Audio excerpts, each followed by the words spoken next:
আপনি কি বারবার কেক বানাতে ব্যর্থ হয়েছেন? তাহলে এই রেসিপিটি আপনার জন্য। মাত্র 2টি টিপস ফলো করে আপনিও এভাবে কেক বানাতে পারবেন।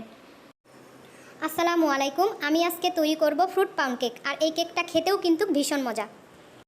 প্রথমে আমি শুকনো উপকরণগুলো মেপে নিব। এখানে আমি 1 কাপ আটা নিয়ে নিচ্ছি। এখন আমি 1 টেবিল চামচ আটা তুলে নিয়ে 1 টেবিল চামচ কর্নফ্লাওয়ার দিয়ে দিব।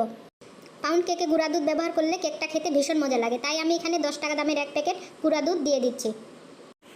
হাফ চামচ বেকিং সোডা, সাথে হাফ চামচ বেকিং পাউডার আর 1 চিমটি পরিমাণে লবণ দিয়ে দিব।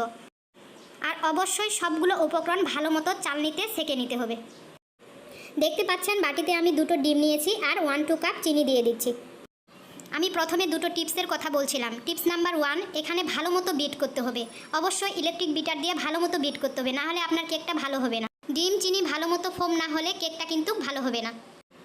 এখন আমি 1/3 কাপ তেল দিয়ে 20 সেকেন্ডের মতো বিট করে নিব। সাথে 1/3 কাপ লিকুইড দুধ দিয়ে আরও 20 সেকেন্ডের জন্য বিট করে নিব। ফ্লেভারের জন্য আমি হাফ চামচ স্ট্রবেরি এসেন্স দিয়ে দিচ্ছি। এখন আমি ডিমের ফোমটা আটাগুলোর সাথে মিশিয়ে নিব।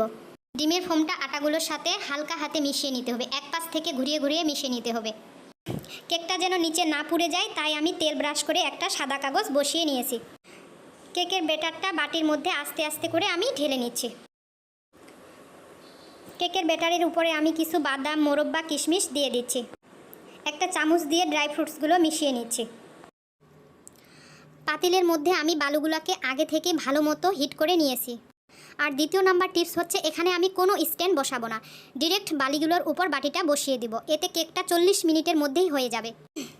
বারবার ঢাকনা কখনোই খোলা যাবে না, এতে কেকটা কিন্তু চুপসে যেতে পারে। 45 মিনিট পর ফিরে আসলাম। আমার কেকটা একদম পারফেক্টভাবে হয়ে গেছে। দেখতে পাচ্ছেন কতটা কেকটা ফুলে গেছে। গরম অবস্থায় কেকটাকে আমি মোল্ড আউট করে নিচ্ছি। কেকের ভিতরেরটা কতটা স্পঞ্জ হয়েছে দেখেই বোঝা যাচ্ছে। ভিডিওটি ভালো লাগলে অবশ্যই লাইক কমেন্ট করতে ভুলবেন না।